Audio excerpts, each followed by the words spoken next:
आजच्या शिवाजी दादांच्या प्रचाराच्या सभेच्या निमित्ताने तुम्हाला सर्वांनाच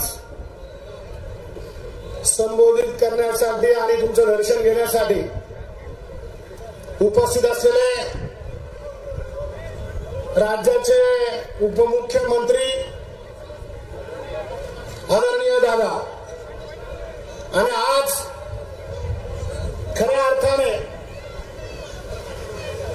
जो माणूस या शिवजन्मभूमीमध्ये आलेला आहे त्या शिवजन्मभूमीमध्ये आपण सगळ्यांनी त्यांचं स्वागत करायचं आहे। ज्या छत्रपतींनी सह्याद्रीच्या कड्याकोपऱ्यामध्ये एक संकट आलं होतं आणि त्या संकटाला थांबवण्यासाठी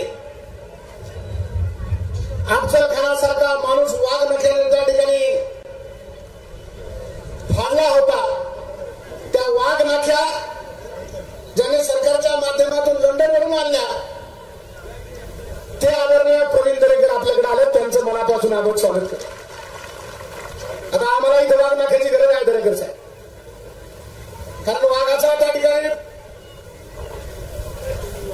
काय आता पांघरुणाला तुम्हाला सांगायची गरज नाही आणि म्हणून आपल्याला त्या संदर्भात तर बोलायचं आहे। शरद दादा या ठिकाणी आता ज्यांनी आक्रमकपणे भाषण केलं ते आमच्या बुचकेदार आहेत, सगळे आमदार सगळे या ठिकाणी उपस्थित जुन्नरकर आणि तालुक्यात आल्यानंतर सुद्धा त्या ठिकाणी आपल्या वडिलांचा वारसा अत्यंत प्रामाणिक पाळणारे खरं तर वडिलांचे तिकडे नसते उभे राहिले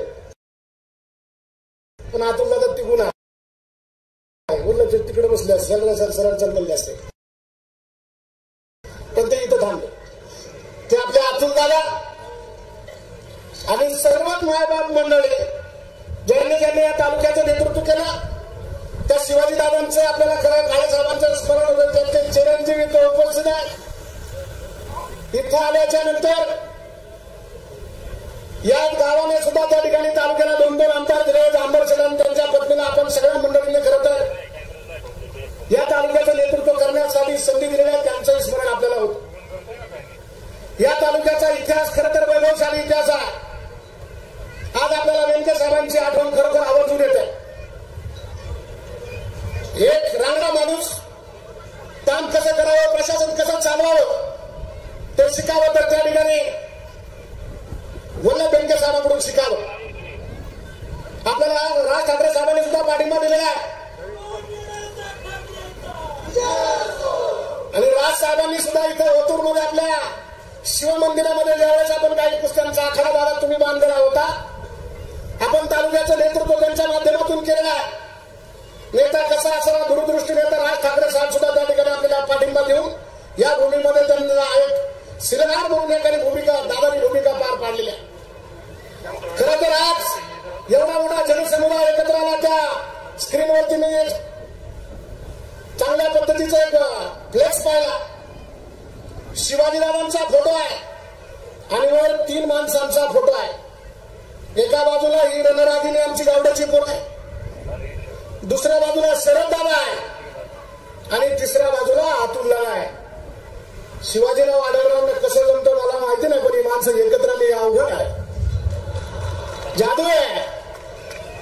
असली माणसं एकत्र येण्यामुळे विजयाचं राहिलं काही शिल्लक। ही तिन्ही माणसं एकत्र आली आणि आढळराव दादा तुमचा विजय हा निश्चित आहे। आणि हे मी सांगत नाही तर काल अजित दादा स्वतःचा प्रचार संपल्याच्या नंतर आपला कार्यकर्ता उभा आहे, आपल्या विश्वासावर कुणीतरी उभा आहे, त्या अजित दादांच्या चेहऱ्यावरचं तेज बघा ना सुनेत्रवरून 100% निवडून लागलाय। आता तो विजय संपादन केल्याच्या नंतर त्यांनी ठरवलं मीच त्याचा माग केलेला माणूस आता इकडे उभा राहिलेला आहे। आता दादांचं माप घ्यायचं चालू केलेलं आहे आणि दादांचं माप चालू केल्याच्या नंतर आता दादांच्या वरती मोदी साहेबांच्या वरती फडणवीस साहेबांच्या वरती त्या ठिकाणी शिंदे साहेबांच्या वरती सगळ्यांच्या वरती आदरणीय खासदार आपले बोलत आहे। आपण इथं सभा खासदारांच्या केलेल्या आहेत त्यावेळेस मला वाटलं नव्हतं की तो गडी असा आहे। मला खूप वाटायचं देखणं आहे माणूस आपण म्हणायचो काय देखणा गडी आपला, पण मला नंतर कळलं चोखोबांच्या आज उद्या त्या ठिकाणी जयंती मला नंतर कळलं की उस डोंगा बरी रसने डोंगा का भरला सवरली रंगा. कमाल डोंगी ते पाप केलं, आता पाप भरून काढा. कारण हे करावं लागणार आहे. या तालुक्याचा विकास आपण पाहिलेला आहे. छत्रपती शिवाजी महाराजांचा पुतळा, मुख्यमंत्री उपमुख्यमंत्री इथले आमदार शिवाजीदादांचे चिरंजीव अतुलदादा, आपण सगळ्यांनी त्या ठिकाणी उभा केला. आपण सगळ्यांनी त्यांना बोलवलं खासदारांना. पण खासदार छत्रपती शिवाजी महाराजांच्या पुतळ्याच्या उद्घाटनाला आले नाही. म्हणून मित्रांनो, आता एक लक्षात ठेवा, नुसती भूमिका महत्वाची नाहीये. तुकोबरांच्या प्रमाणे बा पायरी प्रतिमा एकची पाषाण परी ते परिणाम वेगळ्याची. कारण पायरीचा दगड तोच असतो आणि त्या ठिकाणी मूर्तीचाही दगड तेच असतो. पण मित्रांनो, पायरीवर पाय देतो आपण आणि मूर्तीच्या नतमस्तक होतो. आता हा पायरीचा दगड आहे. या खासदाराला गाडल्याशिवाय आता थांबायचं नाही, कारण हे करावंच लागणार आहे. आणि म्हणून आज सगळी मंडळी आपण इथं आलेला आहे. मला तर त्या ठिकाणी आपण अनेक सभा त्यांच्यासाठी घेतलेल्या होत्या. मागच्या वेळेस इतक्या सभा घेतल्या, आतून दादा तर झोपायचेच नाही. त्याला रोजकून जागे व्हायचे की पटकन निवडून आला पाहिजे. पण आतून दादाला असा अनुभव आला की आतून दादा आता जागे येतात त्यांना झोप येते. त्याला पाहिलं नंतर आमदाराला खासदाराला पाहिजे. कारण तो बाबा काहीही कामाचा नाही. मित्रांनो, भूमिका केली, राज्याने उचलून धरलं. अजितदादांनी तर काय मदत केली, काय प्रमाणाच्या बाहेर मदत केली.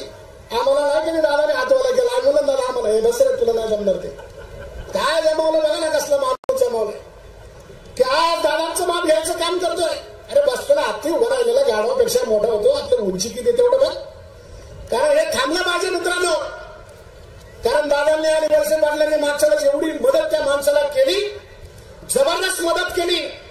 आज तो माणूस वळसे पाटलांचा छोटा अपघात झाला पण भेटायला सुद्धा गेला नाही. अरे असली वृत्ती ही गाडलीच पाहिजे. त्याला नीतिमत्तेचे धडे शिकवलेच पाहिजे. आज महिला भगिनी एवढ्या मोठ्या प्रमाणामध्ये मागच्या वेळेस खासदार आले की लोक पाया पडायची, औक्षण करायची, तोंड लावून हात फिरवायची. असाच असेल आमचा राजा, असाच असेल आमचा शंभू राजा, असं लोक म्हणायचे. आणि हृदयाला त्या ठिकाणी आवडून धरायचे की माझा राजा जिंकला पाहिजे. किती प्रेमानं, किती त्या ठिकाणी गुन्ह्या गोविंदाने तुम्ही सगळ्या मंडळींनी त्यांचं काम केलं, पण तो माणूस कृतज्ञ राहिला. आज इथं आशाताईंनी सर्वांचा उल्लेख केला. सत्यशील दादा आता तिकडे काम करताय. दादांना त्या ठिकाणी वजनच्या गणपतीने चांगली बुद्धी द्यावी. दादा तो माणूस खूप लबाड आहे, तुम्ही खूप चांगले हो, तुम्हाला जमून देणार नाही. तुम्हाला कधी कुठे नेऊन टाकील तर समजून देणार नाही. तुम्ही ज्यांच्या नादी लागलाय त्यांच्यावरती विश्वास ठेवू नका दादा. कारण या सगळ्या जनतेने तुम्हाला सोपान शेठ शेरकर असतील, शेठ बाबा असतील म्हणून तुम्हाला जतन केलेलं आहे. तुम्हाला जतन करण्याची आजही त्यांची इच्छा आहे, पण तुम्ही त्या वाटेला जाऊ नका. माझा सांगण्याचा अधिकार फक्त एक मित्र म्हणून आहे, म्हणून मी सांगतोय. अरे आपल्या तिकडे नारायणगाव वारवाडीला एक चांगला कार्यकर्ता, चांगला सरपंच आपला बाबू पाटे आहे. बाबू पाटेच्या सुद्धा तोंडाला त्याने मनाचं बोट लावलं तिथं. म्हणतो बाबू आता मी तुझ्यासाठी भक्कम आहे.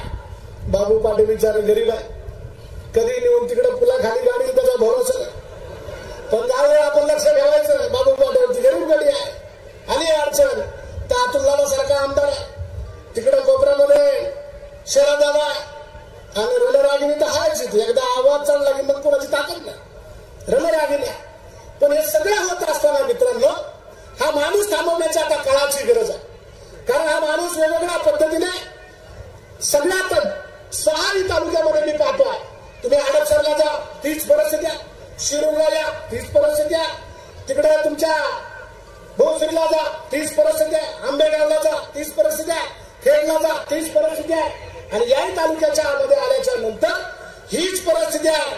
मी फक्त 2 मिनिटं दादा बोलणार आहे, कारण तो माणूस जातीचं समीकरण पुढे आणतोय की मी माळी समाजाचा माणूस आहे, मी गरीब माणूस आहे. अरे माळी समाजाचा माणूस आहे, बरोबर आहे. कधीही विचारे खासदार साहेब, आपण कधीही त्या ठिकाणी सावता म्हणायच्या पुण्यतिथीला कधीही गेला नाही. कधीही तुम्ही आपण पुण्यामध्ये गेल्याच्या नंतर सावित्रीबाई फुल्यांच्या वाड्यामध्ये, भिडेवाड्यामध्ये तो कधी गेला नाही ना. ज्योतिबा फुल्यांचं त्यांनी कधी दर्शन घेतलं. छत्रपतींची भूमिका केली. अजितदादांनी, मुख्यमंत्र्यांनी त्या ठिकाणी करोडो रुपयाचा निधी त्या ठिकाणी शिवराज्य भूमीला दिला आणि वडूला सुद्धा त्या ठिकाणी कोट्यावधी रुपये दिले. फक्त त्यांचं नाव घेतलं नाही आणि त्यांना बोलायला संधी दिली नाही तर हा माणूस व्यासपीठावर निघून गेला आणि याला लोकांचं काही घेणं देणं नाही. इथलाच एक प्रसंग होता. निवडणूक संपली होती.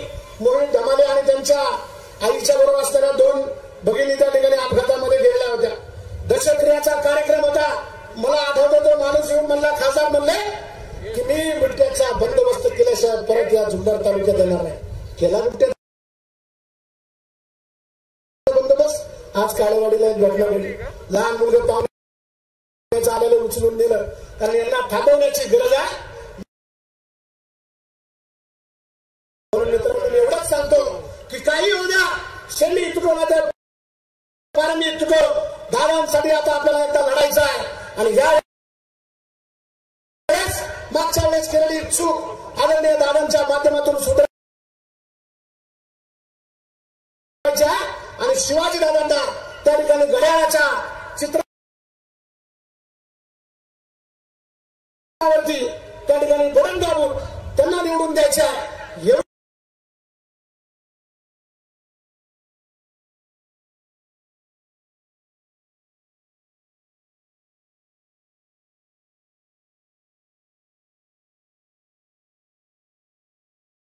मी तुम्हाला करणार आहे. शिवाजी दादांचा नंबर किती आहे? जरा मोठे सांगा तिकडं त्या कोपऱ्यामध्ये सांगा. 1 नंबर. अजितदादा महाराष्ट्रामध्ये बरोबर आहे.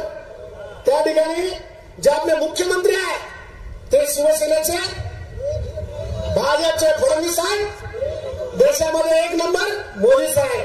त्याच्यामुळे 1 नंबर आपला इकडे तिकडे अजिबात बघायचं ना, जायचं आणि त्या ठिकाणी ते बटन दाबून आपल्याला शिवाजी दादांना निवडून द्यायचं आहे. अनेक कार्यकर्ते बोलणार आहे. मी काय जास्त बोलणार नाही, पण आपण या शिवजन्म भूमीमध्ये आहे म्हणून फक्त आपण 2 घोषणा देऊ आणि माझं भाषण संपवणार आहे. सगळ्यांनी हात वर करून त्या ठिकाणी दादांना आपल्याला सांगायचं, अजित दादांना, प्रवीण दरेकरांना आपल्याला सांगायचंय की आम्ही तुमच्या बरोबर आहे. सगळ्यांनी हात वर करा. सगळ्यांनी जेवढे इथं या सभेसाठी उपस्थित आहेत सगळ्या कोपऱ्यात सगळ्यांनी हात वर करा. छत्रपती शिवाजी महाराज की, छत्रपती शिवाजी महाराज की. इथे हात वर करा. जय जय जय जय जय भवानी, जय जय जय जय जय भवानी, हर हर हर हर. धन्यवाद. धन्यवाद बंदल साहेब. यानंतर मी विनंती करणार आहे तत्पर